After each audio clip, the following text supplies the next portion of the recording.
Je suis le responsable efficacité énergétique et environnement du site du Hive. Donc ici vous êtes ce qu'on appelle le cockpit, c'est de là qu'on va piloter, surveiller le bâtiment. C'est quoi l'efficacité énergétique active?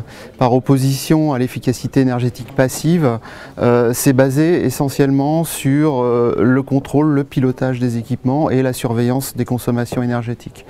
Voilà. Donc les règles du jeu sur ce bâtiment.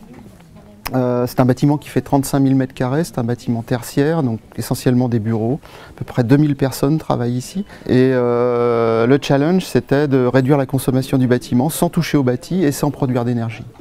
Donc ici, vous avez les relevés de consommation de deux espaces. Ces graphiques ont une échelle équivalente et les barres ici représentent les consommations d'énergie journalières.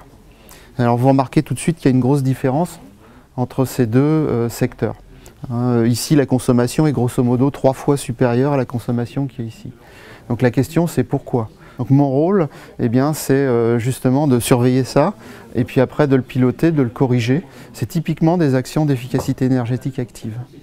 Alors ici, on est dans un tableau de distribution électrique, donc il y en a 5 sur le site. C'est les tableaux qui vont irriguer le site en énergie électrique. C'est grâce à ce réseau de comptage qu'on va avoir une vue et une cartographie très fine des consommations d'énergie.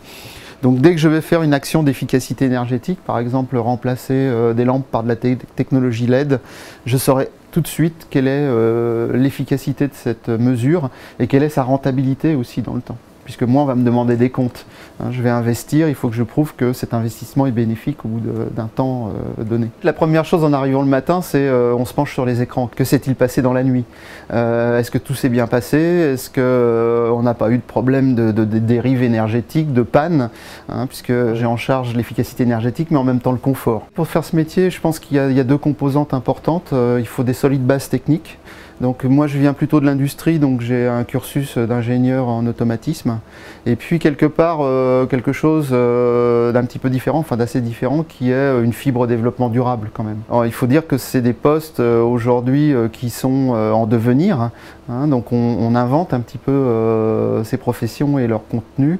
Il commence à y avoir des cursus, je dirais, d'écoles d'ingénieurs et universitaires dans ce domaine-là, mais c'est assez nouveau et c'est des postes qui ont un grand potentiel. Il y a une partie sensibilisation.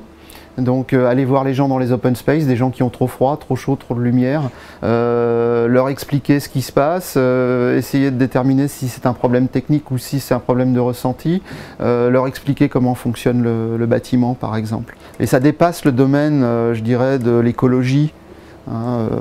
C'est vraiment une problématique de société. L'approvisionnement en énergie, c'est quelque chose de critique et on va dire, si on ne fait rien, il n'y en aura pas assez pour tout le monde. Il y aura des problèmes climatiques, mais il y a aussi le fait qu'on ne pourra pas servir tout le monde. Donc l'idée, c'est comment donner accès à l'énergie à tout le monde et de façon raisonnée.